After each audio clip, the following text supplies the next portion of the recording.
We're live.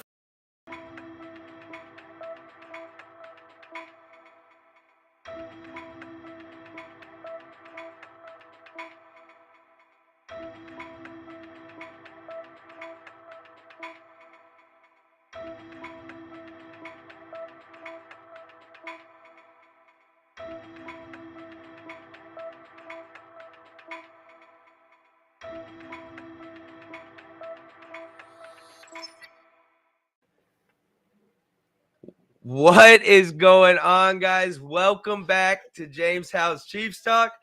I know it's a little bit different intro. We're working on getting back into it and getting all my stuff over to the PC. But nonetheless, we're here and we're back. Yes. There we go. I'm so freaking excited to be back. Hey, next to me, to my right, my left, my right, whatever way it is over here, my legendary co-host, Chase Riley. How you doing tonight, buddy? I'm fantastic, man. It's good to be back doing this. Been doing a lot of my own thing, and definitely wanted to get back to some football. So I am excited. Definitely excited to get back. I tell you what, from a production standpoint, bro, I am gonna have to definitely get the intro remade because that did not give me enough time to share out to nowhere. Yeah. Well, we've definitely got just a couple people in here right now. So while we're getting started, we will get this shared out to everybody, and of course, if you're watching, would greatly appreciate it if you would share out as well. Mama Bear in the house, as always. Appreciate you. Let me pull up this. She screwed up her intro too. So yeah. Well, it's it's contagious. It's contagious. All right, man. So free agency, man. It's been absolutely nutty. It has. Before we get started and all that, while we're sharing stuff and getting it in, how has the past couple of months been for Jaymes Howell? Because like I said, we took a little bit of a hiatus, and life has definitely been, Yeah, man. I moved up north, moved about 45 minutes north, getting a fresh start up here, and going through the school thing. We're doing the school thing. I'm only 8 months out from that. So there you go. That'll be one of my greatest accomplishments is I'll have a bachelor's degree at that point. And yeah, man, I'm trying to just reset and get everything ready to go, man. Kind of dropped off after the season ended. I was a little bummed out. I honestly didn't even want to talk about Chiefs for a while.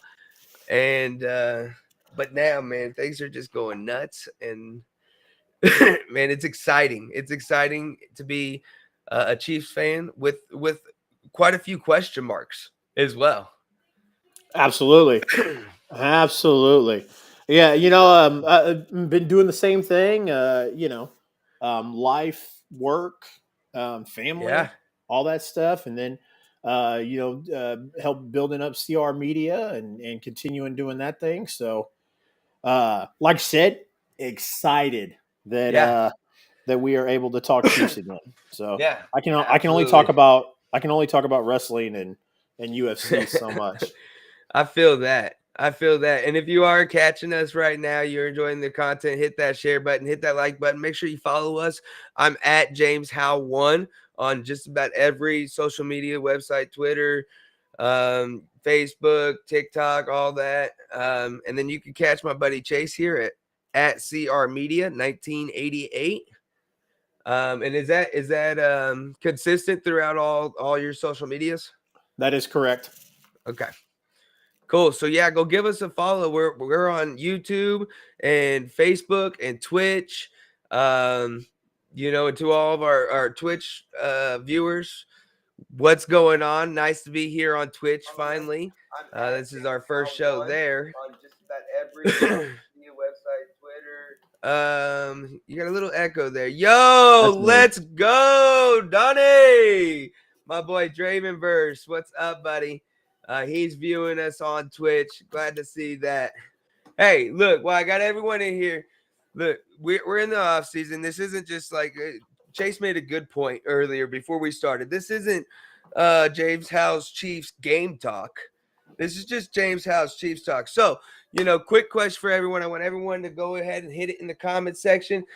Let's reminisce on our favorite memory as a Chief, or maybe it's just your most recent one that sticks out the most. Like for me, the one that sticks out the most is the D Ford offsides. It's not my favorite, but goddamn, that motherfucker sticks out like a sore thumb.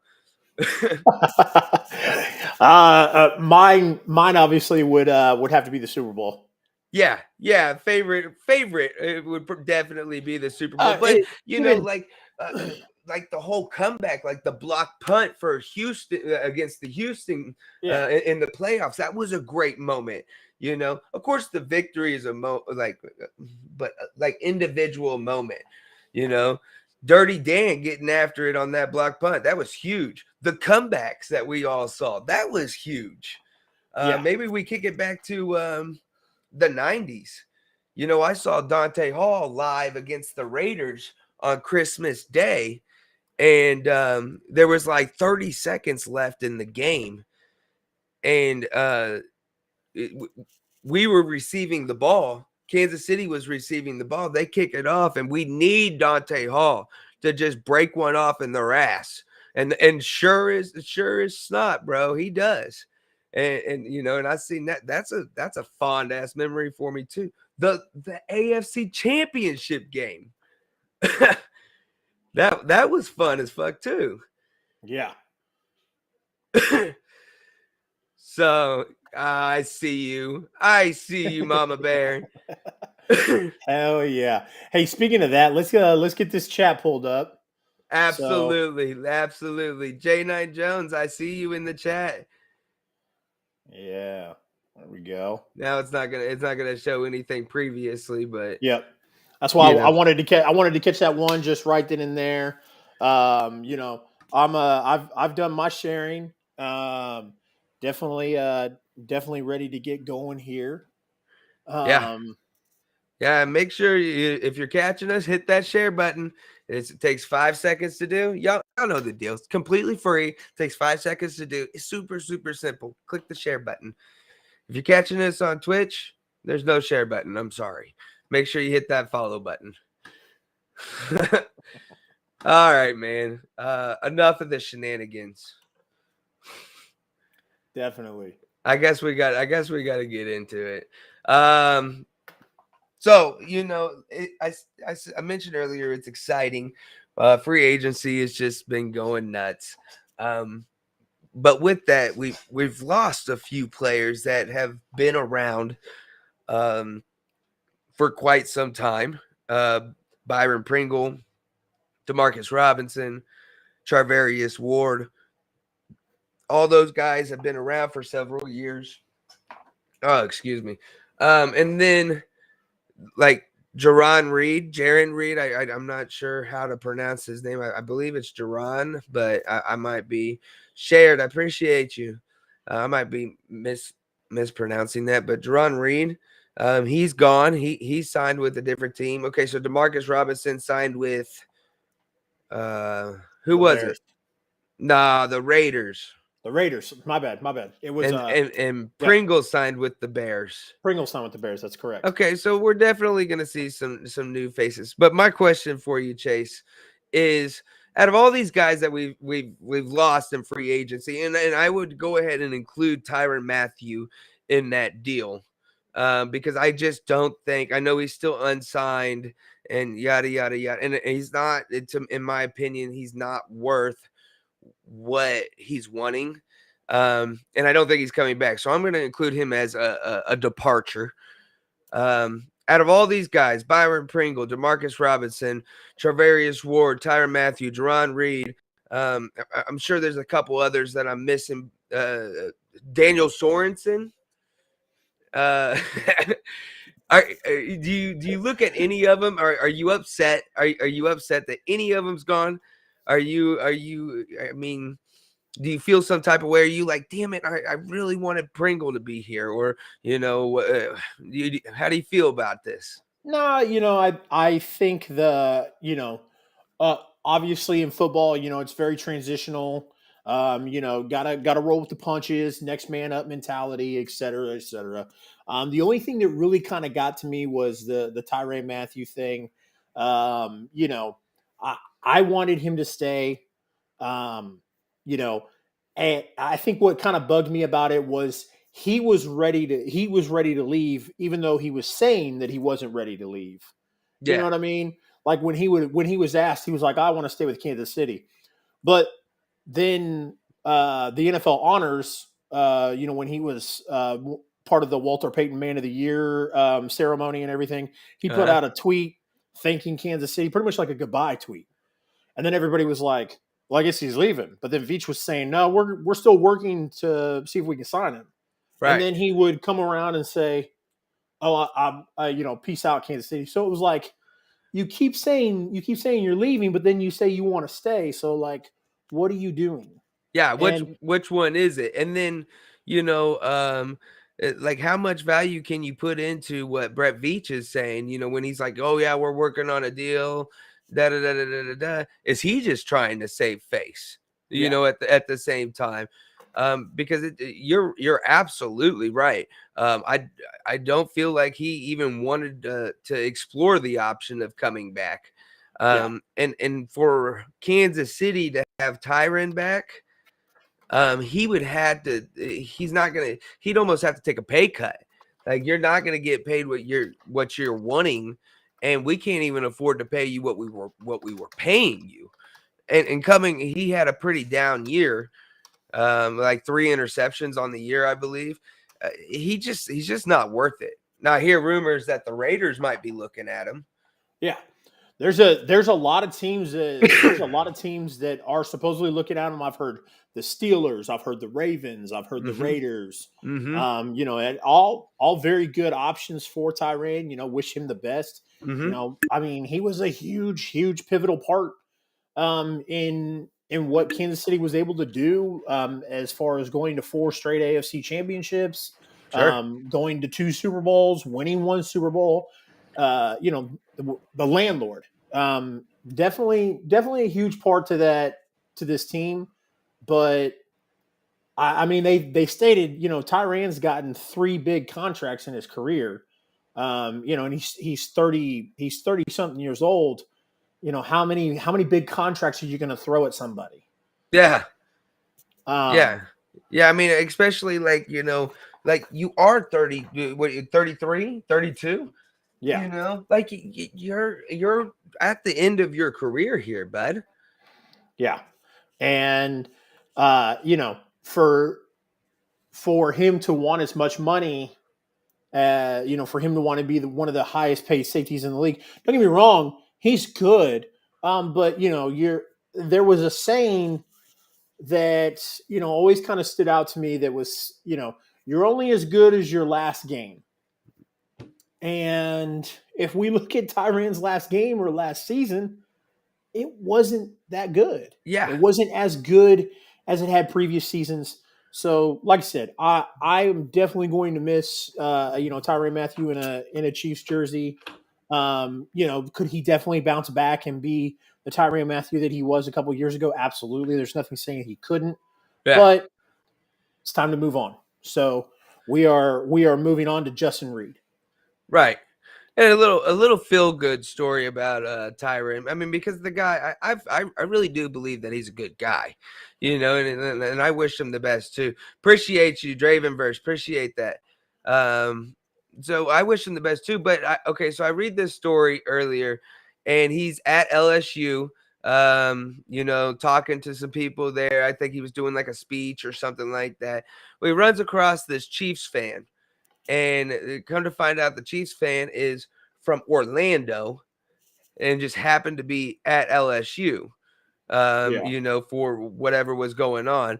And so he stops the Chiefs fan, introduces himself, signs his jersey because that's how he knew he was a Chiefs fan. And it was Tyron's jersey.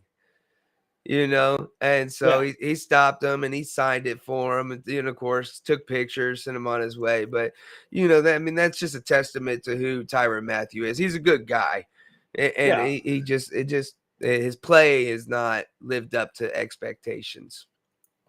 Yeah. This past season, I would definitely agree that he, you know, uh, the Chiefs just don't have the capacity as far as the salary cap goes to pay him what he wants to get paid. And like I said, you need to realize that you're not as impactful on this team as you were a couple of seasons ago. Yeah. Now I know a lot of people are, okay, well we traded Tyreek, which we're not going to talk about just yet, but we saved a bunch of money, which we're not going to talk about that just yet either. But now because of the money we saved, can we afford Tyrann? Or are you just ready to close the door on that altogether? I wouldn't. I'm not ready to close, or I mean, I wouldn't say close the door. I was ready to close the door when uh, when we signed Justin Reed, and it was obvious that we weren't Mm-hmm. going to re-sign Tyrann Mathieu. But if we have the cap, and if Tyrann wants to be a Chief still, I'm I'm all for it, brother. I would love to see Tyrann, Justin Reed, and Juan Thornhill, as our safety group. That's a definite improvement from last year. Yeah, And I believe yeah, Armani Watts would still I don't know if he would make the team yeah. at Putting that point. putting uh, putting putting you out there would be an upgrade from Daniel Sorensen. I don't know, bro. I've been doing this for a while. Put on a couple LBs. Well, But yeah, point taken. yeah, All right, buddy. Okay, so just like there's departures, there's new arrivals. Um, absolutely. so what's your take, man? We've got the likes of Juju Smith Schuster. You mentioned Justin Reed, um, MVS Marquez Valdez Scantling. I hope I said that right. And those I are the biggest ones, but there's Deion Bush, we re-signed Blake Bell, what was it? Elijah Lee? Yep. That's another one. So out of everyone, who are you most excited for? Let's just start there. I'll be honest with you, man. I'm a little excited for that wide receiver from Green Bay. I would have just as much trouble trying to pronounce that name as you did. MVS is what we'll call him. Yeah. MVS. And I'll tell you why I'm excited, because I don't think that there's a lot of Chiefs fans that were obviously upset about Tyreek Hill leaving, and we will get into that. What I want to emphasize on is, in my mind, and maybe I'm just being a homer, but in my mind, we have the best quarterback in the league. Yeah. Yeah. As far as he's not 40, he's not 30, he's 26 years old, and he's already done so much for this team that it's insane to think that he could fall off or dip or do anything like that. So Yeah, he's when still in an incline. If you're looking at yeah, his trend, he's still yeah. I mean, we're talking about a guy who's played 3 seasons. So when you take a guy like MVS raw. who has hit 22 miles per hour on the speed scale, Yeah. and you think of what Patrick Mahomes can do with a guy like that, I mean, it gets you excited. So especially losing a huge playmaker like Tyreek. But Tyreek wasn't all speed. Tyreek had a lot of great technique to him. He made some. He was a playmaker. He went up and made plays. Um, you know, and anybody that would argue that is silly. Go back and watch Tyreek move, and Tyreek go up and jump and get the ball. Tyreek was a playmaker, but like I said, it is very exciting to see somebody that can move as quick, or maybe a little bit less quick than Tyreek could, and think of the possibilities of what him and Mahomes can do. So did you see the meme where it said like Tyreek had I gotta move this out of my face. Um It said that he ran at like 21 miles an hour, and the only other person that had reached that speed or topped that speed or whatever was MVS. MVS at Yep. 22 miles an hour. I mean, Yep. the dude is quick. Yeah, and okay, I don't want to. I want to keep it on like who we most excited about, because I don't want to talk about MVS quite yet. But Yeah. I mean, I'm excited for it for sure.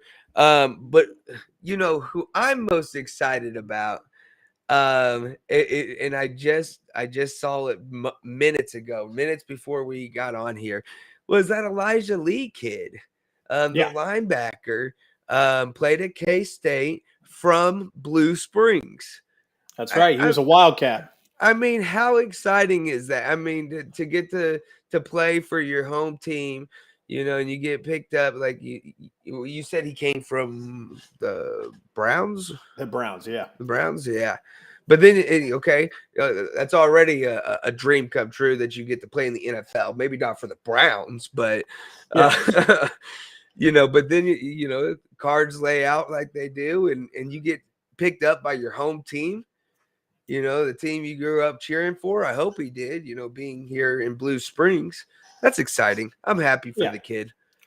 Yeah. You know, the Chiefs have it's funny because, you know, a lot of people, the first few days of free agency, a lot of people were like, what are the Chiefs doing? And the Chiefs didn't have a lot of wiggle room. But you know what? Whether you like him or you don't, the Chiefs restructured Frank Clark. I Um, love that. I love that. I Uh, do. I do. I would have liked. I would have liked to have seen Frank Clark maybe stretch it out a little bit more, yeah. because you know, and we can talk about this in future episodes, or we can talk about it later. But you know, it's to say that Frank Clark hasn't lived up to uh, the hype is would be an understatement. You know, and obviously there's a lot of factors that go into that, but you know, I like I said, I still would like to see Frank Clark his salary adjusted just a little bit more. Yeah, but the fact that they went in there and you know, and it isn't a negotiation, and the fact that he was willing to go, you know what, guys, you're right. My production hasn't been like it has. I mean, he didn't really say that out loud, but Yeah. taking the pay cut, you know, he's admitting that, Well, and not necessarily a pay cut. All they've done is well, they've it's a taken restructure. Yeah, yeah, they've taken his money and they've stretched it out. Still going to get paid that money, but and he should. It was a term that was agreed upon. You know, it's not incentive based. Now, whose contract is incentive based is Juju Smith Schuster. Oh, I love it. I Yep, love the way his shit is his I mean his contract is structured.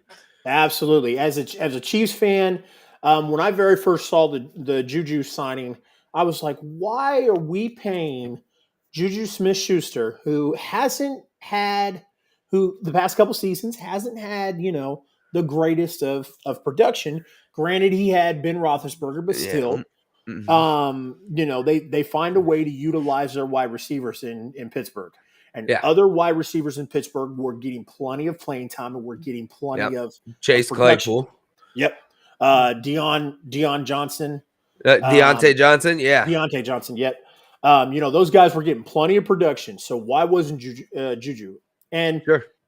like I said, you see 10.75 million. It's like, then I read, and this is an attestament of how much I like our general manager, Brett Veach, and how good of a job he's doing.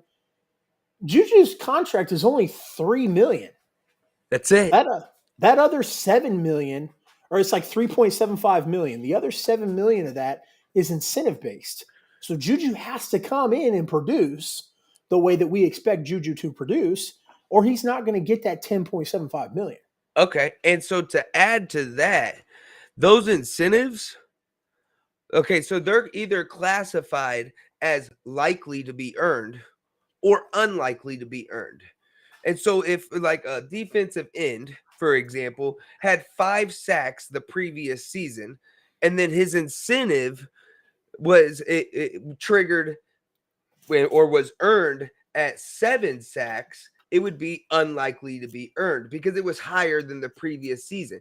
Well, because Juju didn't have that great of a year, and he was injured, a lot of it, and didn't produce that well statistically. All these incentives are now unlikely to be earned, which Correct. does not go against the salary cap. Yes, that is Unlikely correct. to be earned does not go against the salary cap. That So is correct. I mean, the way he's structured that, we've seen him get creative before with contracts. Patrick Mahomes was one of the most creative contracts we've ever seen in NFL history. And we've seen him do it again, man. I'm right there with you. I'm a big fan of Brett Veach. Yep. I have seen I've seen a lot of criticism about Vich's drafts, and I just I don't see it, my guy. Of course you're going to hit and miss on some. Yeah. McCall Hardman over DK Metcalf. You Uh-huh. know, there's Yeah, there's there's going to be misses. Um, for sure. and there's 7 rounds in the draft, and sometimes teams have multiple picks per round. Sometimes teams don't have any or a pick during a round. Right. So to get every single one right, you know, Yeah. Well, and that's why a lot of teams like the Los Angeles Rams are just giving up their draft picks for proven players, exactly. because the draft is just there is a very big risk in the draft, especially you get past the first 3 rounds, fourth, fifth, sixth, seventh round. That the risk is really high. You're not going to get you're not going to find many Tom Brady's. Correct. He was drafted in the 7th round or whatever, and whatever, Tom Brady, Yeah. whatever. Yeah. Yeah. Okay. So, yeah, to your point, like, look how many draft picks he's hit. I mean, we got like basically the entirety of last year's draft. Yes. I mean, damn near Trey Smith, Creed Humphrey. I mean, Nick Bolton, Willie Gay Jr. is turning out to be a stud. Juan Thornhill. I mean, the dude. I mean, he's drafting well. I think so. Yeah. Like I said, there's a couple of ones that and they're sort of they're not big ones, but McCole Hardman was a 2nd round pick, right? Or was he an early 3rd round? I believe he was 2nd round. Yeah, a 2nd round pick. Like I said, him over DK Metcalf. That's a Yeah. huge miss. So I understand people. I understand people criticizing Veach for that. But people But also have to remember where we were at in that moment. yeah, Tyreek Hill was dealing with all these legal issues, and he was. The only reason, I firmly believe, the only reason we went and got McCole Hardman over DK Metcalf is because he was the same build, he was the same player as Tyreek. He was built to replace Tyreek. Now, exactly. did that come to fruition? Not really, but No. that influenced things. Tyreek Hill's legal issues influenced that draft dramatically, and that's why we didn't go get DK. Yeah. And like I said, a lot of people don't understand that, and that's perfectly fine. And like I said, I understand the criticism of Veach on that to a certain extent, but to act like he's you know, missed big in all of the drafts, it's just not. Yeah, that's silly. And Yeah, I mean, if you can, that's just a hater, man. yeah, You're just hating. yeah, You just drink that Kool-Aid, man. Just keep yeah. drinking it.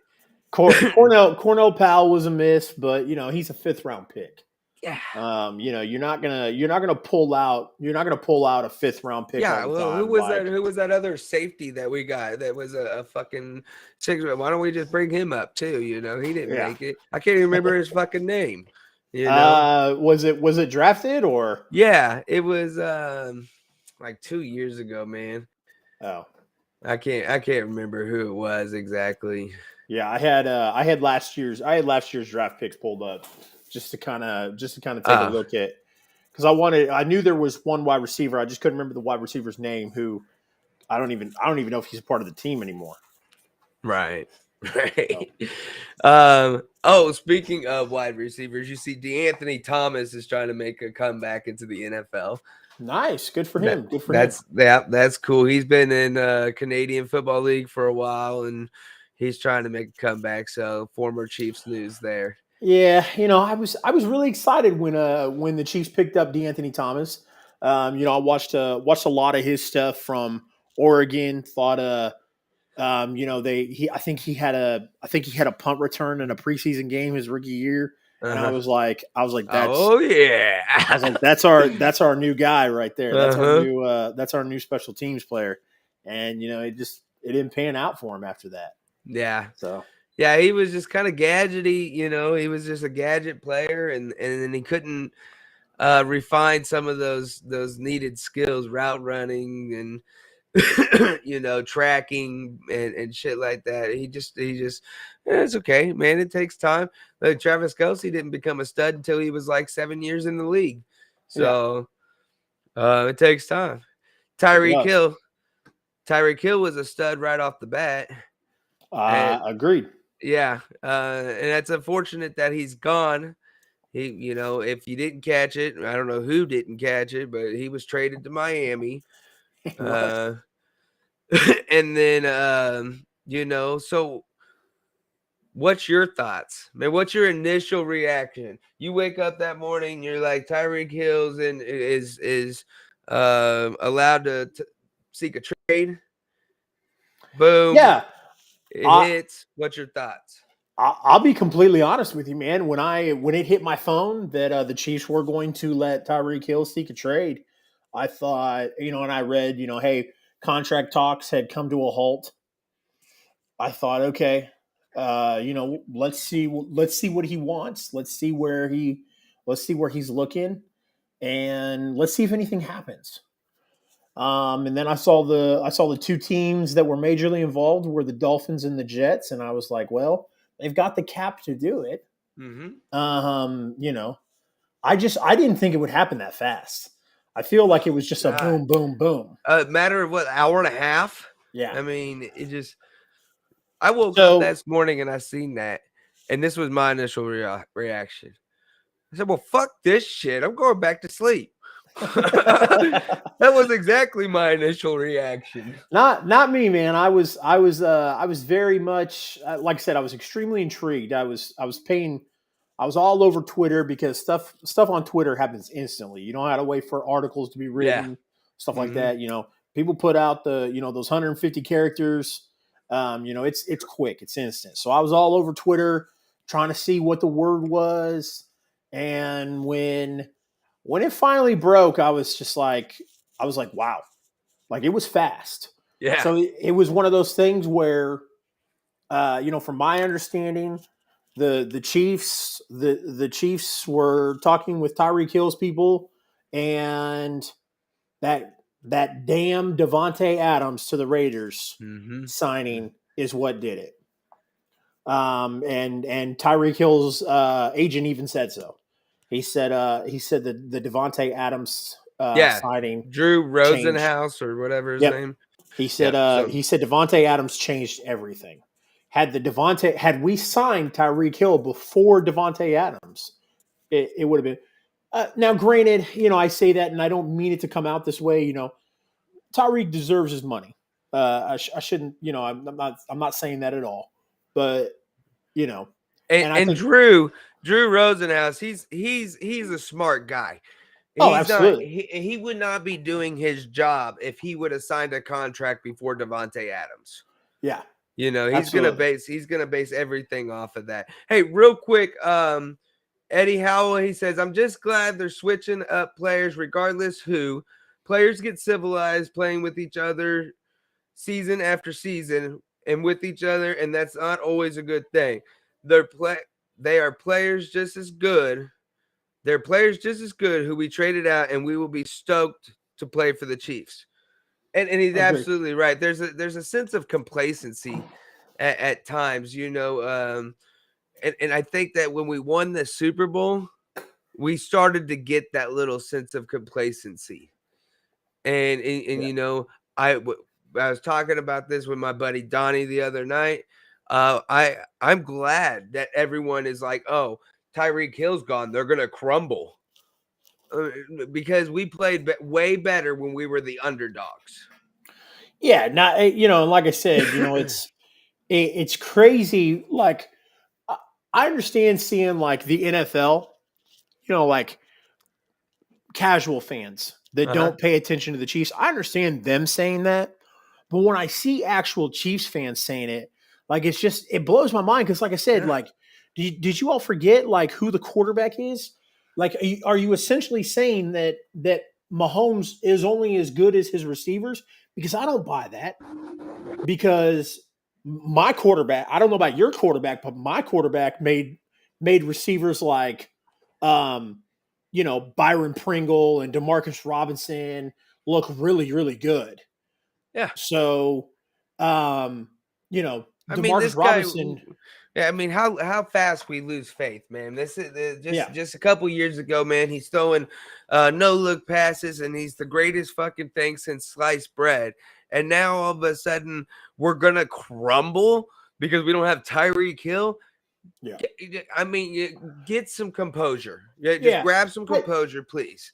I think that for the most part, a lot of people are a lot of people are really obsessed with this window, this proverbial window that is always talked about in football. Yeah, And that's been like the big discussion with Chiefs Kingdom the past few months is this proverbial window is closing. So we have to do this, we have to do that. And and here's my thing, man. My thing is that as long as we've got 15 under the helm, that window's open. yeah, Um, you know, 100%. yeah. I You don't gotta surround him with a decent team. He can't do it all on his own. But Brett no, Veach is doing it. And, yeah, and you cannot look at this roster and be like, this is a terrible roster. Because it's not. yeah, It's a no. way above average roster. Yeah, like I said, I watched that press conference with Brett Veach after the AFC Championship loss, and he made it very clear. He was like, "Hey, last offseason we focused on the offense and the offensive line because of what happened in the Super Bowl." He was like, "This offseason, I'm going to be focusing on the defense Hmm. and what we need to do there." And obviously, like the Tyreek thing, I don't think they were expecting the Tyreek thing to happen because, like I said, the Devonte Adams thing changed it. So nobody was expecting to see Devonte Adams sign that big of a contract and to change the landscape of free agency the way he did. Sure. Now, uh, the when that happened, obviously this throws a fork in the road as far as defense goes, but they're still adding pieces on the defense. And I had this pulled up because it was kind of my duty to break this down. Uh, whether you like the Tyreek Hill trade or not, there was nothing we could do about it because the money just wasn't there for the Chiefs to sign Tyreek Hill to the contract that he wanted. So to start off with that, the Chiefs sent Tyreek Hill to the Miami Dolphins. Old news. However, when he signed with the Miami Dolphins, or when he was traded to the Miami Dolphins, he signed a new deal that was worth 120 million over 4 years, and 72.2 million of that was guaranteed. The Chiefs didn't have it. That's Yeah. just that's what it boils down to. But in return, the Chiefs received a first round draft pick, a second round draft pick, and a fourth round draft pick, or a fifth round draft pick. I'm sorry, and then a fourth and fifth for next year. So five draft picks for one player. So now the Chiefs are sitting there with A two first king's round. ransom. Yeah, the Chiefs are sitting with two first round draft picks. Yeah, Um, 29 and 30 back to back at that. yeah, yep. Uh, I, I've seen it a few times. I always get really into the draft. I'm not as I haven't been as much into the draft the past few years as I used to be in the past because we've been winning. Right. Right. I I used to tell everybody, I'm a Chiefs fan. The draft is my favorite time of the year. But like I said, we we've been winning, so I haven't been that invested in it. So yeah, thanks. But this year I'll be paying attention because I'm very curious to see if the Chiefs keep both of those back-to-back picks. Yeah. You don't, I mean, okay, so I could see maybe using one of those picks to move up in the draft and then pairing it with like maybe a second or a third or something to move up into the draft. But I think that, I mean, because you don't get an opportunity to pick 2 first round talents hardly ever. No, And I don't think you can pass that up. I think they have to make sure that unless they go and get a wide receiver, which there's still rumors, Diana's something from ESPN earlier said something about it. yeah. There's still rumors that they are trying to go out and trade for a big wide receiver, an elite wide receiver. So there's some times that I can remember where teams have picked used two first round draft picks. I can tell you that and Cleveland and Detroit have done it, and they've failed at it. Mm-hmm. One that sticks out to me in recent memory is going to be the Seattle Seahawks back in 2010. They had the number 4 pick and they had the number 10 pick. They took Russell Okung and they took Earl Thomas with both of those picks. Yeah. Worked out fantastic for them. Yeah. Like I said, I don't know if I believe that the Chiefs will keep those.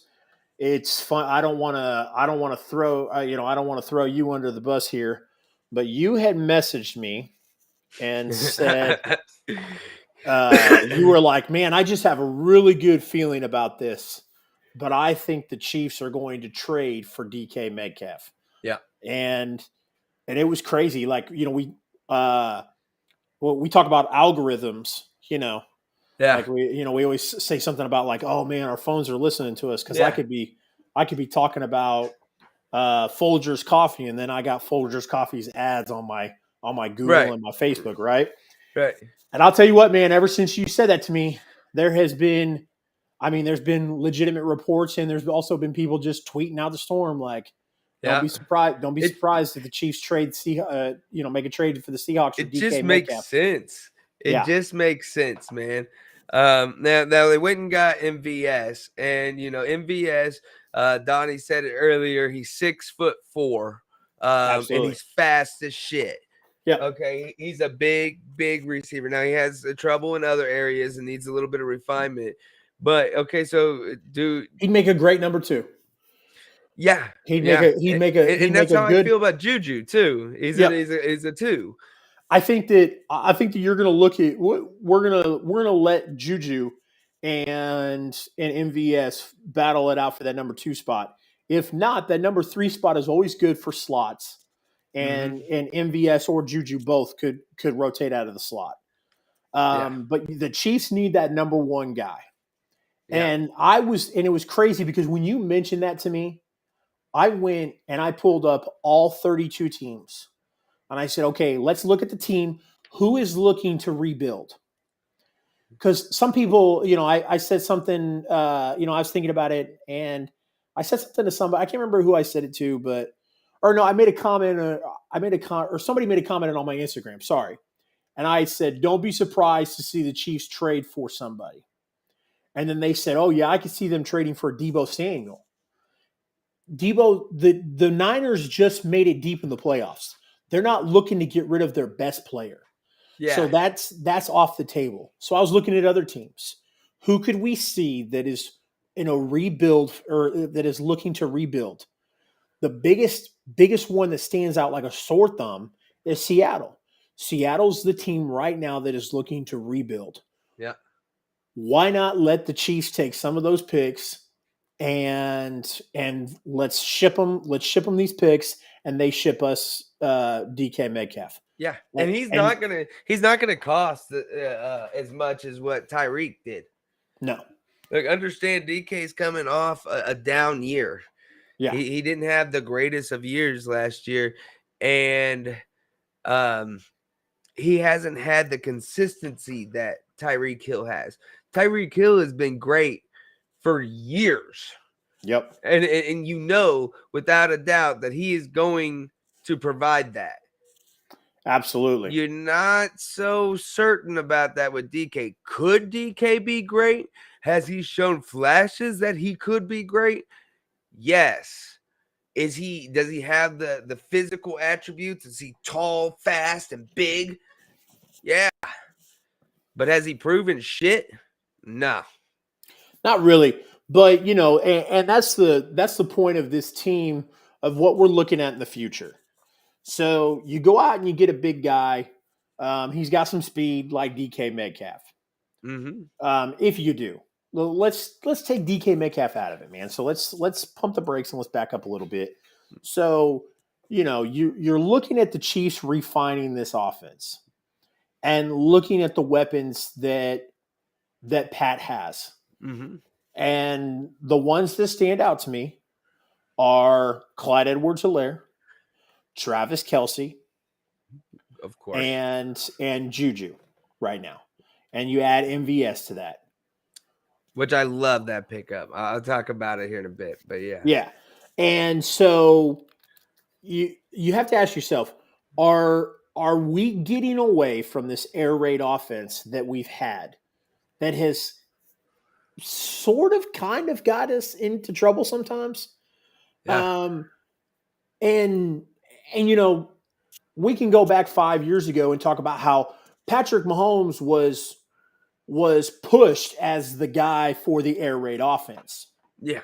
But we know, Chiefs fans know, that Patrick Mahomes is more than just, throwing the deep ball. Yeah, he's more than a cannon. He's proven that to us as Chiefs fans. To casual fans of the NFL and, other fans, he's just the guy that throws the ball deep. But Chiefs fans know that he's more versatile than that. So can we see the Chiefs getting away from the air raid offense and getting more into the West Coast like offense? A West Coast, yeah. Yep. That because we know that Andy Reid is a West Coast offense guy. Yeah. And all of Andy Reid's guys are usually a West Coast offense guy. When Reid very first came to Kansas City, the Chiefs ran a 3-4. All of Reid's defensive guys that he brings with him all run 4-3s. So it took the Chiefs a few years before they switched over to a 4-3. It was the same thing when we brought Mahomes in. If Reid had to realize what he had in Mahomes, and what he had in Mahomes was a kid that could sling the ball and make plays like that and throw the ball deep. Right. And I think he kind of got away from that West Coast offense. I think that this is his opportunity to say, hey, we're taking this offense back and we want to push this West Coast offense. Yeah. And that's what I see with these moves that they've made. Yeah. Yeah. And I agree with you. I think I asked you the question. I said, do you think that there's going to be a philosophy change within the offense? And I think so. You see, as far as like the personnel on the roster, you could kind of see it shifting. Yeah, we've got McCole Hardman, who's fast. We had the Legion of Zoom or whatever. But now we got McCole Hardman, who's fast, but he's not the main guy. He's like a third. He's like a wide receiver 3. Where previously we were focusing on Tyreek Hill. So yeah, I mean, we could see the pieces in place where there's a potential for this shift of philosophy. So that'll be interesting to watch, because I kind of tend to agree with you. He's always been a West Coast guy. Pat is smart. He can do this. He can make that transition. He can make all the throws that's needed, and So, and it's kind of exciting to see that, because right now defenses, they take out Tyreek. I mean, they don't anymore, but Yeah. they'd just take out Tyreek, and then chip Travis Kelce, just fuck him up on the line, and then it would stop us. Yep. And Uh, we'd have no answer. I think I think we're going to see that Reed is going to, you know, Reed is trying to take more control of this offense, and that's what he wants to do. He wants pieces in place that he knows he can trust. Bieniemy, um, Nagy, stuff like that. Yeah. He wants to be able to, he wants as much familiarity with this offense as he can get, and that just makes sense to me. That he's like, okay, let's stick to what we know, and let's Yeah. go back to the West Coast offense. And it's gonna, and to be honest with you, man, I don't have a problem with it. Um, I'm on the fence. I shouldn't say I don't have a problem with it. I'm on the fence. I'm on the fence because I trust in Reed.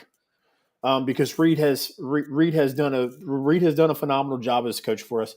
Yes, he has some issues, but as far as Kansas City goes, he's been wonderful for Kansas City.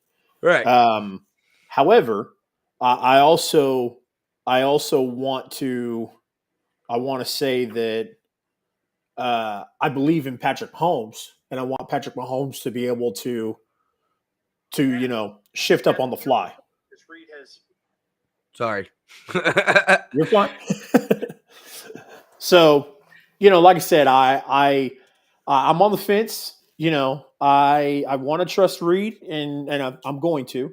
We don't really have a choice, Right. and but I think this will help with Patrick Mahomes' longevity as well. I think Yeah. he will. I agree with that too. I think that I mean, he's not going anywhere. He's going to be with Kansas City for a very long time. So I think we need to trust in that system. So Yeah. So, okay, now Tyreek Hill's gone. We save 20 million as a cap hit or something around there. that is correct. So then we go get MVS. If you're Yep. following along on the rundown, Chase, we're gonna skip a few things. I saw that. We don't have I was gonna take a break, bro, but we don't have a break screen. Yeah. Yeah, we don't have a break screen, so we were not prepared. Okay, so MVS, like we were saying, big guy, super fast. Not as consistently fast as Tyreek, but can be just as fast as Tyreek. He was clocked in at like 22 miles an hour or something like that. So before we get into this, look, I see that we have a little bit of a spike in viewership. If you're catching us, make sure you hit that share button, make sure you hit that like button, and make sure you go follow Jaymes Howell Chiefs Talk, see our media, so you never miss another show. Also, since I got so many people in here right now, I just wanted to go ahead and bring up the fact that we are going to be doing a giveaway. Ooh, nice. Rashad Fitton, 8x10. You can see right there underneath my hand. Certificate of authenticity. And now listen to me. You're going to want to get your hands on this next one, because there's not going to be very many more of these made. All right. Boom. Tyreek Hill, 8x10.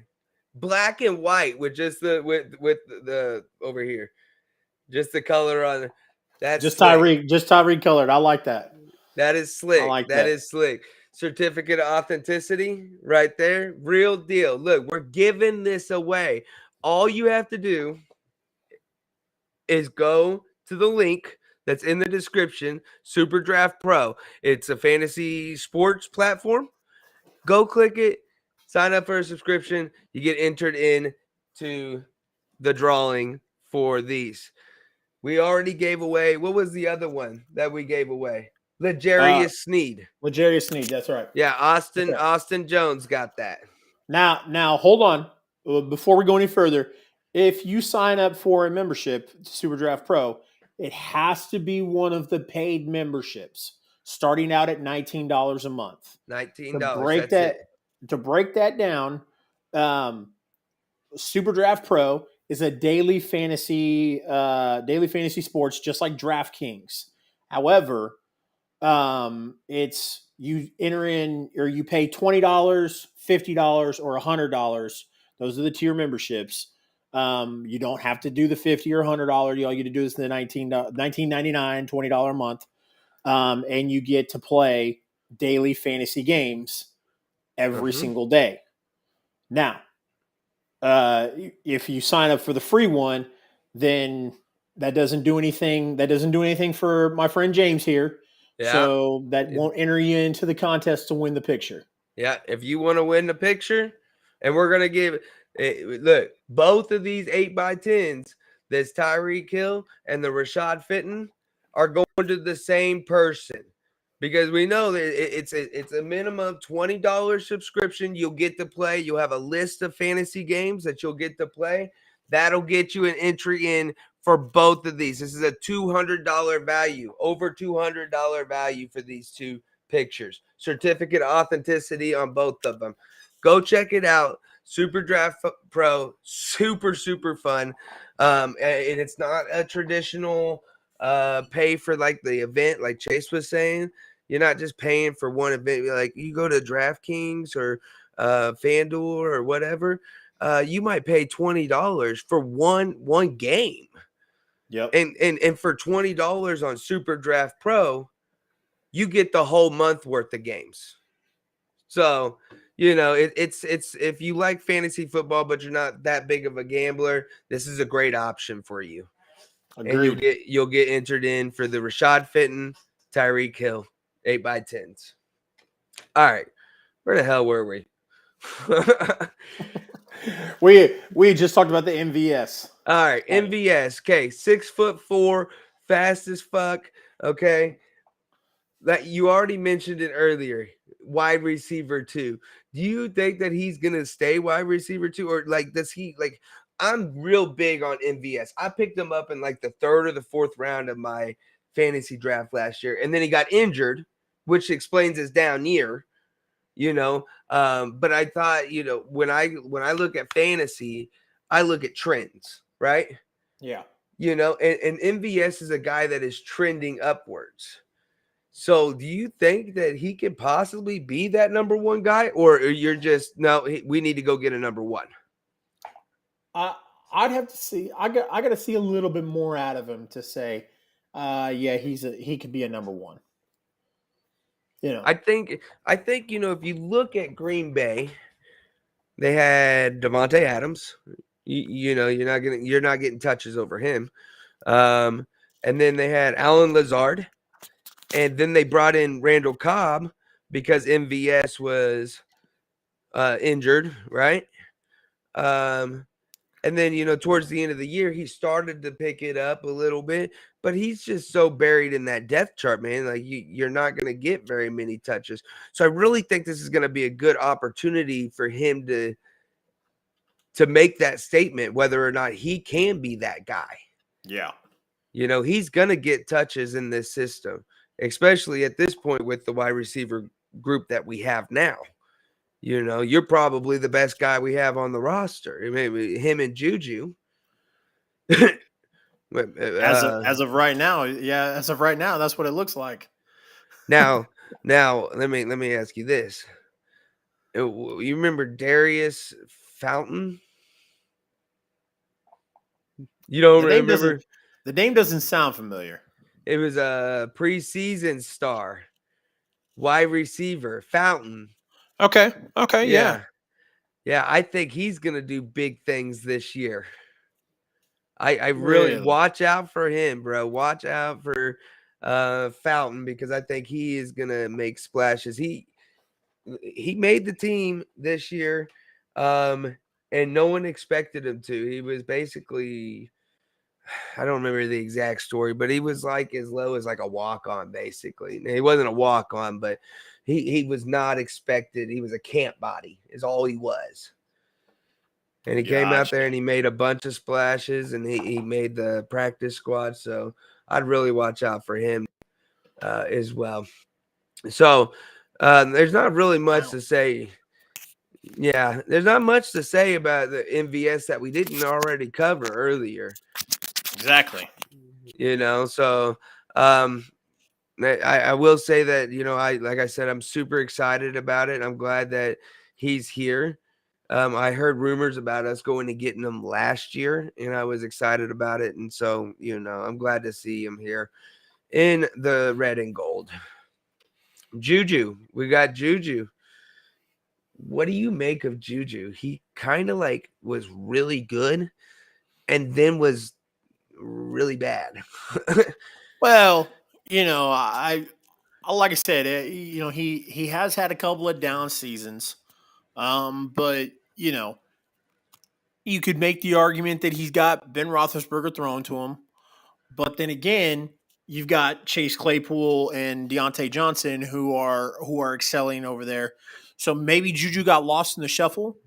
What I will say is that Juju's best years were when he was a number 2 or number 3, because they had to watch out for Antonio Brown, and Mhm. they had a Todd Haley offense. So And Todd, speaking of Antonio Brown, Juju is faithful, bro. He is protective of his team. Did you see what Juju did to? Okay, so Antonio Brown gets blindsided, right? yep, By I believe it was Vontez Perfect, yep, right? And Juju lit him up. Yeah, lit him up. yeah, God, I love to see that, especially coming here, bro. Like, go ahead and take your shot at Patrick Mahomes. We're gonna get Juju on you, bro. yeah. And that's kind of the thing is, in Juju's good years, they had Todd Haley, and Todd Haley's offense runs a little bit different. He runs a lot of play action and emphasizes on the tight end. He runs that New England style offense. So they got the tight end. They had Antonio Brown. So Juju was kind of like a third option for them, and they did a lot of stuff with the running back with Le'Veon Bell. So Juju was kind of like the third or fourth option for him. So and he excelled there. So I'm hopeful that with as many weapons as the Chiefs have, maybe we're looking at a resurgence of Juju. Yeah, yeah. And he comes here and he's a young kid, man. I remember when he first came in the league, he was riding his bicycle to practice. Didn't even have his license. Yeah. He's still a young kid, man, and just and I don't want Chiefs fans to be too hard on the guy, because understand that this is a difficult offense. And it's gonna take a little bit. Yes, he's gonna get a full off season, but just like every other year, it might take a little bit. We see it all the time on defense. It might take a little bit for the game to slow down. For him to stop thinking about what he needs to do and just reacting, and then we can start making judgment. But these first 4 or 5 games in this next season, I wouldn't look too far into Juju's performance like that. He's gonna probably make some catches, and he might fall in love with them or not. But I still wouldn't look, even if he does good, I wouldn't look too far into it. Yeah. It's gonna take a little bit.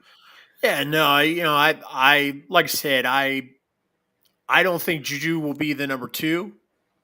And I don't think Juju will be the number 1 at all. Yeah. And I think the contract that he signed shows that. It's Mhm. a no lose situation for Kansas City. A very small contract for 1 year. That's saying, hey, this is incentive based. Go out there and get those incentives, like we discussed earlier. So Yeah. Yeah. Okay, so then there's the other wide receiver that we still have on our team, McCole Hardman. All right. yeah, Where's he fit in? You know, if MVS is a 2, Juju's a 3, uh, I'd be damn, bro. I almost stopped being a Chiefs fan. They put McCole Hardman as a 1. I don't think that'll happen. Um, I think I'll be honest with you, man. I think McCole is on the hot seat. Yeah. I think that I think they'll let McCole kind of compete with Juju and MVS. You know, whoever's in that 3 spot. Yeah. And McCole will compete with them. And I mean, I don't know, man. I wouldn't be shocked if we start the season off and McCole is strictly a special teams player. Well, I do I wouldn't know be that, shocked. last year I made a graphic for it, and this is why, like, during the postseason, like I think it was like from week 16 or something. Like passer rating when he was passed to was like 122. Like, and he, like, towards the end of the season, he started to, and even the coaches had said something about how he was starting to gain like traction. He was starting to gain a little bit of ground. And they were talking very highly about McCole Hardman. Now, I don't know if that's just coach talk, Yeah. or if that is, an actual thing that's happening. I'd love to see McCole break out, Yeah. No, but I mean, I like McCole. I've stood up for him on this show, and but I think we I are. like DK more. Yeah, yeah, absolutely. Absolutely. Who doesn't? But DK wasn't on the team. McCole was. So I was Yeah, standing up. I was standing up for McCole, and I would like to see McCole stay a part of this team. But uh, yeah, the reality is McCole hasn't lived up to McCole's hype, and regardless of like we discussed earlier, regardless of what he was drafted for, or the impulse decision to draft him, yeah. the reality is he hasn't lived up to that hype. Right. So McCole has to prove this season that he belongs on this team. If not, man, I'll be honest with you. I don't know if I don't know if McCole doesn't prove himself next season. I don't know if McCole makes it the whole season with the Chiefs. Oh, okay.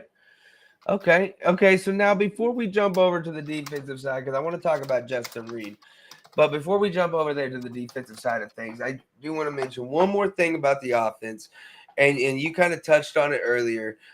Matt Nagy, he's back. Okay, now he's got this kind of weird role title. It's a little different. Yeah, just a little Okay, bit. so is this Kansas City putting pressure on Eric Bieniemy? I, you know, I'm not 100% sure, man. It's weird because you get the dirt sheets, of Uh-huh. what they say, and I know there was that report that came out that there was a lot of friction and a lot of tension between Right. between uh, Bieniemy and Mahomes and Reed and everything. And Reed was at the combine and said, there's no truth to those rumors. We're all good. And of course that's what they would say in front of a camera. You would like to take Reed's word for it, but at the same time, I don't know, man. Right. Um, and to the other side of that coin, not to go down a rabbit hole here, but the fact that Bieniemy hasn't landed a head coaching job is straight and utter bullshit. And maybe Bieniemy wants out of Kansas City, and he didn't see a light at the end of the tunnel on a head coach search, so he came back to Kansas City on a 1-year deal. That's what stood out to me. You know, um, like I This is said, what I would. I kind of think, man. Let me toss this out to you. This is what I kind of think. I think that Matt Nagy came in to lighten Eric Bieniemy's job for offensive coordinator, so he can start focusing on some more head coaching duties, and because they're trying to get him out there.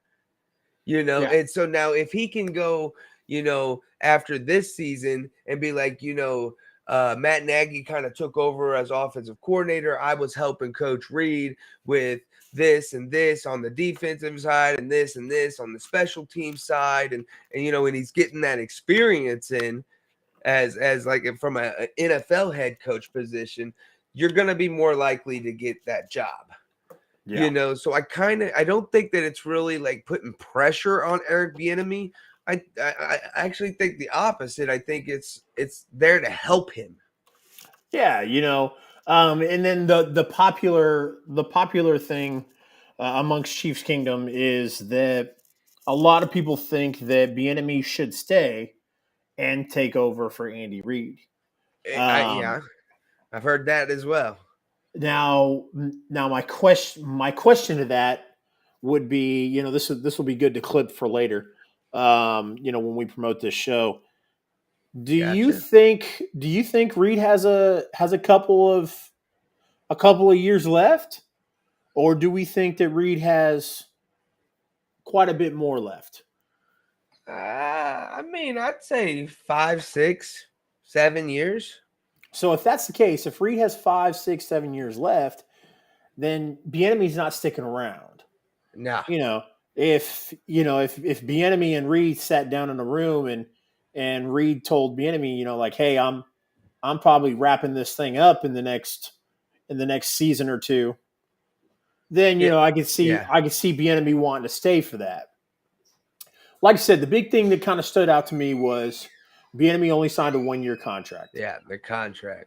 and Matt Nagy comes back, and I'm not excited about the Nagy signing. Um, and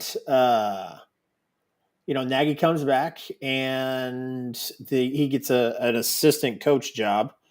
So I don't know, man. Like I said, I don't. I'm not real big on dirt sheets. And I would love to take Reed's word that everything's good, but there's just something that doesn't look right about all that.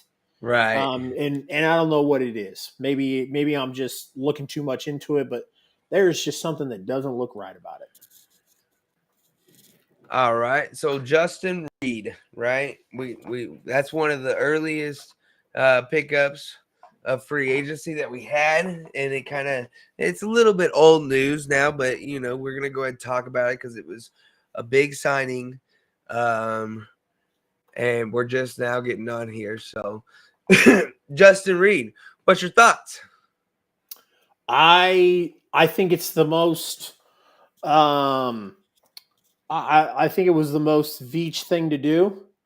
Was take a young, talented kid that was looking into was in free agency and go and pick him up since it looked like Honey Badger wasn't coming back.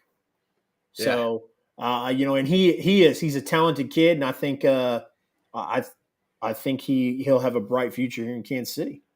Is he Honey Badger 2.0? I don't know, man. I think Potential. I think he's got potential.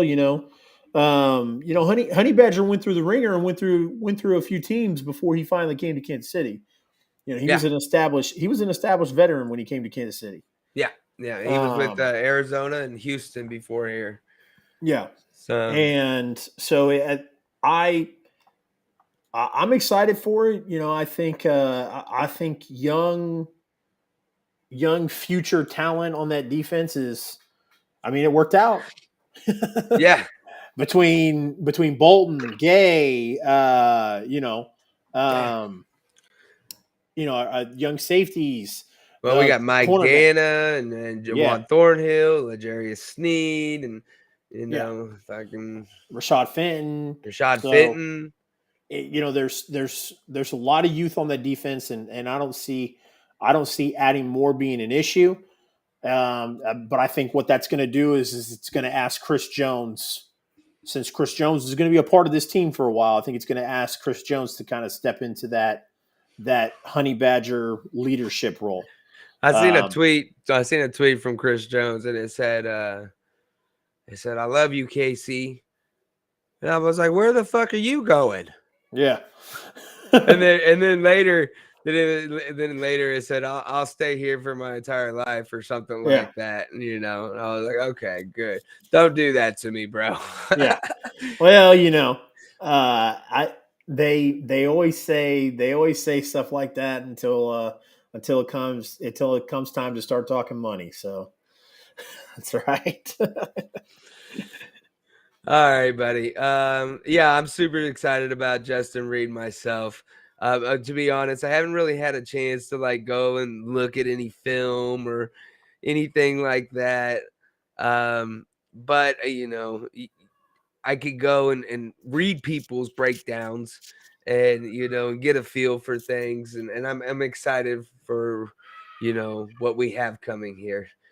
Um, we talked about Brett Veach. Look, and Brett Veach, I think he's doing a phenomenal job. We talked about his draft picks.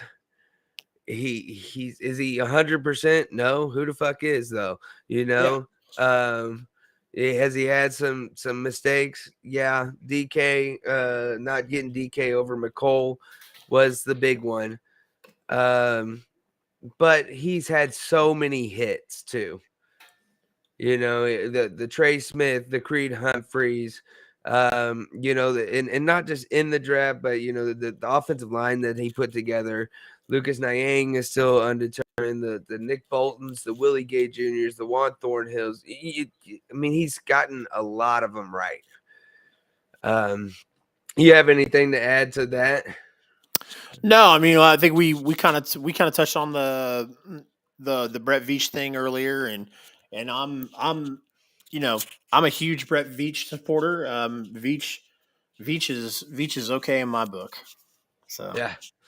Okay. So now we talked about how it's been wild for Chiefs Kingdom. But it's been crazy all over the NFL. it And has. and so now we've got Khalil Mack went to the Chargers, and I really just want to look at the AFC West right now. But Khalil Mack went to the Chargers. Devontae Adams goes to the Raiders. Russell Wilson goes to the Broncos. Is this the most competitive division in the league? I think it is. And I think Andy Reid and Patrick Mahomes are 1,000% to blame for it. Yeah, 100%. They've been Yep. chasing us for 7 years, and Yeah. now they're starting to catch up. Every single team, every single team in this division has made a point to make a move based off of the Chiefs. Hmm. Khalil Mack to the Chargers. The Hmm. Chargers now have Joey Bosa and Khalil Mack. They did that for Patrick Mahomes. Hmm. Let's face it. Well, that new Um, bolstered line that we got, you yeah, know, they did that. 100%. They did that for Patrick Mahomes. They didn't do it for Derek Carr, sure as hell. Yeah, They didn't do it for Teddy Bridgewater, sure as hell. yeah, And then obviously about Teddy Bridgewater, Denver goes out and gets Russell Wilson. Because how many times did we talk about last year that Denver was on the cusp of being a competitive team with a good quarterback? with the So then competent quarterback. Yeah, yep, then they go out and they get Russell Wilson. And then the Raiders go out and get Devontae Adams. And they've made other moves as well. Every single move in the AFC West has been made based off of Kansas City. We have dominated that division for 8 years. yeah, I think the last time the Raiders were even close was like 2016, and then Carr got injured at the end of the year, and we took over the division. So the yeah. majority of Andy Reid's tenure in Kansas City, we have dominated all three of those teams. Sure. It wasn't Yep. even close. Last year, we ran the table. We ran the table on Denver. We ran the table on the Raiders. We Split split it. games. We split games with the Chargers. So all three teams, for whatever reason, after sitting on their asses for years, finally said, "You know what? We need to go and do something about Oh this." yeah, they're for real over there. We need to we need Yeah, to do something about this. yeah. I'm not shocked. I wasn't shocked about the Chargers. I was shocked. I was shocked the Raiders actually did something, and I was extremely shocked Denver did. It's crazy because Denver Denver was looked at as a really good team with under John Elway.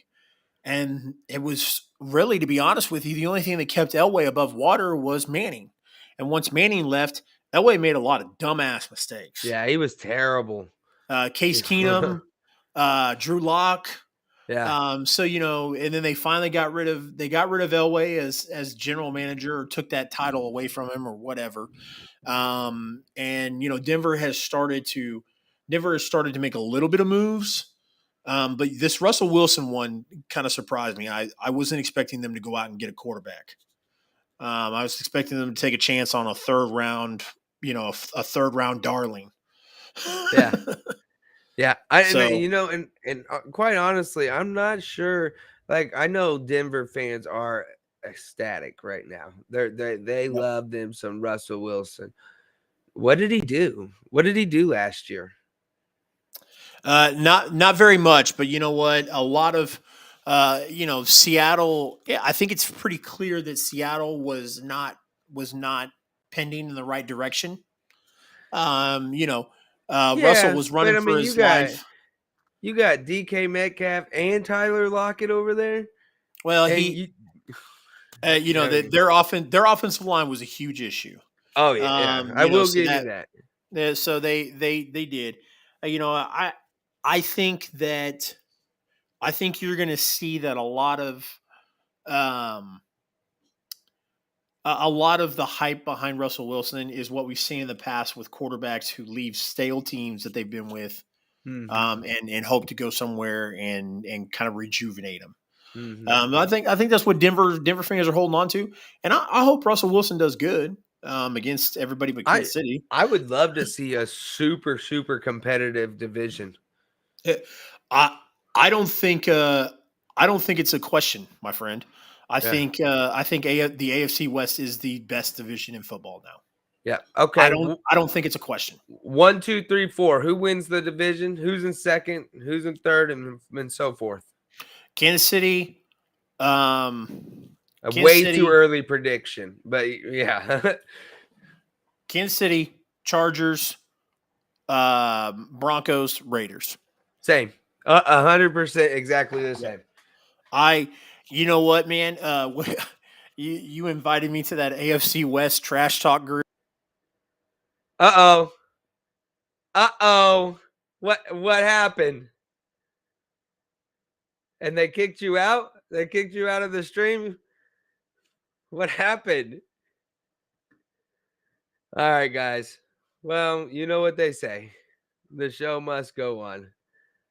He'll tell us his story when he gets back. But until then, um, we do have a new football league coming into town besides the NFL. It is the USFL, the United States Football League. I'm really excited about this. And honestly, I don't know how I'm going to do this without him. I'm going to see where he's at because I was just going to ask him a question. But I am excited about it. I think it has the potential to be a farm team. Is he here? No. Yeah. Yeah. Here he is. Here he comes. Sorry, guys. Get your ass in here. Oh boy! Get your ass back in here. What are you doing? We ain't done yet. Yeah, man. Sorry about that. My laptop died. Yeah, I was like, oh. All right, so It didn't even give me a thing saying that it was low. So oh, fucking piece of shit. yeah, that's what happens when you run live, baby. That's right. Well, we're going deep, bro. At hour 23 right now. So that's okay, man. We're still rocking and rolling here with this. So you were saying I invited you to that the AFC West trash talk group, and the Raiders fans are super. Raiders fans are super. Yeah. Oh, you see this? How so, man? I see you, Dan. How so? There's a white guy and a guy of Mexican descent. A Mexican, I think a Hispanic. Mexican, Yeah. Hispanic. Well, okay, Yeah. Hey, fuck that guy. Get that piece of shit out of here. yeah, whatever, man. Yeah. Anyways, don't let him stop you. Oh, yeah, no. Uh, I'm putting so him. he must be a Raiders fan, bro. Must be. So, here's the thing. We're in that AFC West trash talk group, and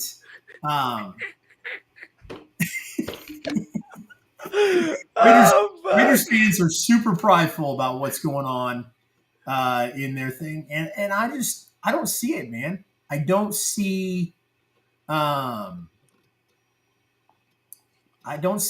the appeal. You know what I mean?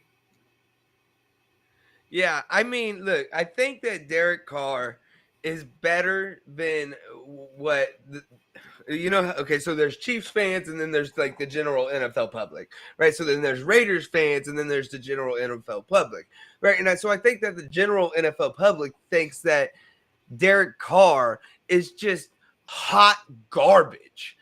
And I don't think that's the case. I know that we talk trash on the Raiders, and then I will call them hot garbage.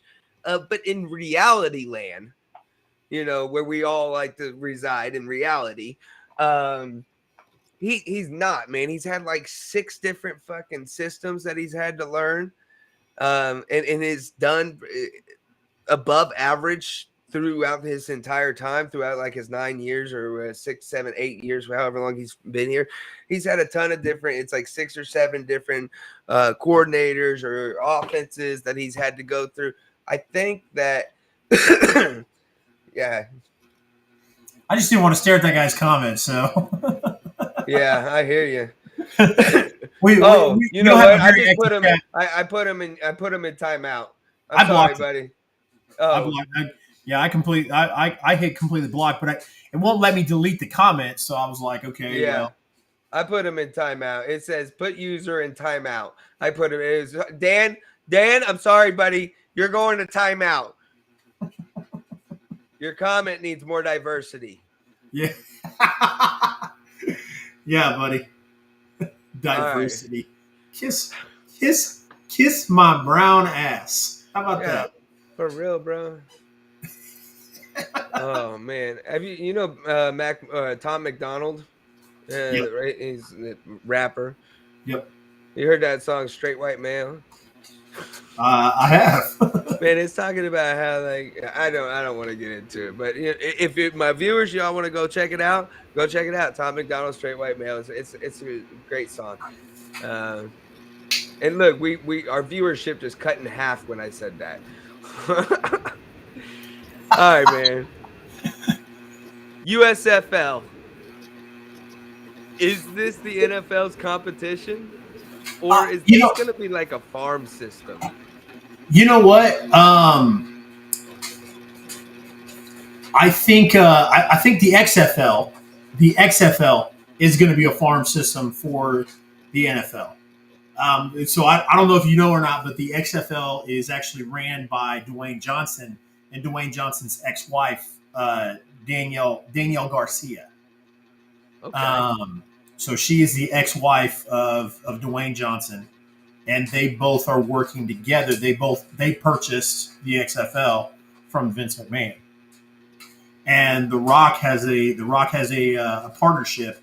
They announced it right after the Super Bowl when The Rock did the introduction for both teams. They announced that the XFL would be a farm system of sort for the NFL, which is good for the NFL, right? Right.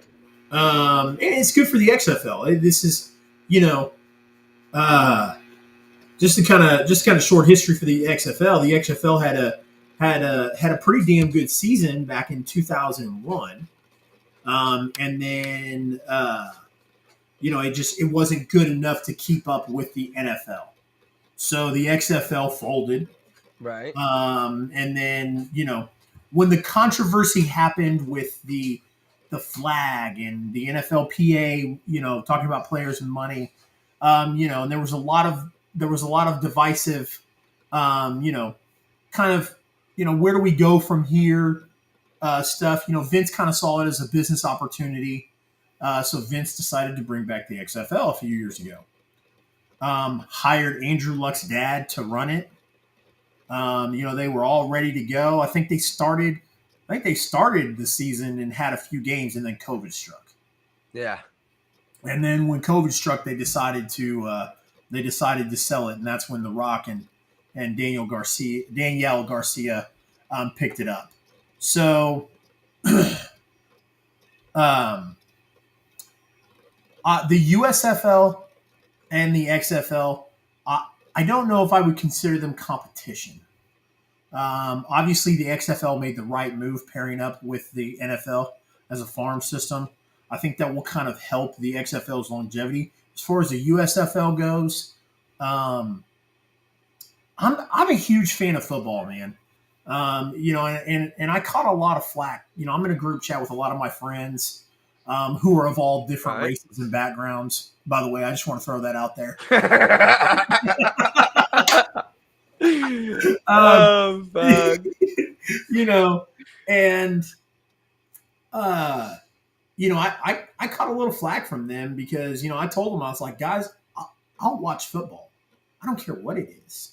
I'll take my boys to the game, to the Rapec games on Friday nights to watch high school ball. I don't have a dog in that fight because my kids go to elementary school. My daughter goes to high school, but right. I like taking my boys to the high school games. I'll watch college games. I don't care if it's a community college or a BCS team, and I watch NFL, man. So anytime we can saturate the market with more football, I'm okay with that. Yeah, bro. I wish they would bring back Arena League. Yeah, that shit was cool too. Yeah. Did you ever go to any in Kansas City? Yeah, the Brigade. The Brigade and the Command. The Command moved, didn't they? I don't know. I think they're like I think that it's the Baltimore Command now. They moved from Kansas City to Baltimore. So, but yeah, no, I wouldn't say they're competition, but I think that, I think there is a demographic out there of people who want to see something different than the NFL. So that's why the XFL tries different rules and different things, and the USFL has done the same thing. They've come out and announced that there's going to be a couple of things different that they're going to do. One of them is going to do like a 3-point conversion instead of a 2-point conversion. Oh, nice. So okay. So I think, speaking of conversions, and I think it's worth mentioning before we end the stream that the NFL owners did vote on overtime rules. That is correct. For the postseason only, and now they have changed it to where both teams will have the ball because Buffalo cried about it. And it got them what they wanted. They wanted people to. I agree with it. I mean, I've just been giving Buffalo fans shit. Yeah, it makes sense. There was a better way to do it. Of course, I think the concept around the sudden death, was of that. It was like, hey, next team to score wins. And it was like that for years. So for people to come out and be like, oh, the way it used to be. Oh, how long are we talking? 25 years ago? Big deal. So yeah, it is different now, and I'm happy to see it change. Like I said, I wish the league would have looked at it when Kansas City presented it to people instead of saying, oh, hey, Buffalo was cheated by Kansas City, so now we're going to change it. Yeah. Yeah. I did a little video that didn't get published, but yeah, I mean, the same thing happened to Kansas City that happened to Buffalo. But I think just because it's happened twice now, Yeah. in the matter of 3 years, In now big game, in big now it's an games. issue. Yeah, in big games, Yeah. uh, That Buffalo Kansas City game was huge. It's a playoff game. It was the divisional playoff. To go to the AFC Championship. The one with Kansas City and New England was the AFC Championship. So I think that the caliber of the games helped a lot of that. Obviously, because they're only doing it for the postseason, they're not doing it for the regular season. right, No. right. So, all right, guys. I think that's gonna just about do it for us. If you haven't already, make sure you hit that follow button so you never miss another episode of Jaymes Howell's Chiefs Talk. Go follow my buddy Chase here at CR Media 1988. CR Media. Is it 88 or 1988? 1988. Okay, sorry, I didn't have the. And then you can find me just about everywhere at Jaymes Howell 1. Appreciate every single person that came in tonight. And I just want to leave you on this one last thing. For everyone that was kind of like freaking out about the Tyreek Hill trade, just calm down. Calm down. These are moves that need to be made to sustain success over the long term. You cannot afford to pay a man $500 million in Patrick Mahomes and also have the highest paid wide receiver in the league. It just doesn't work like that. So calm down. We are going to get a lot. We were paid a king's ransom for Tyreek Hill, and we're going to get a lot back through these draft picks. And do I expect all these draft picks to make it to draft day? No. Maybe we go get a wide receiver one someplace else.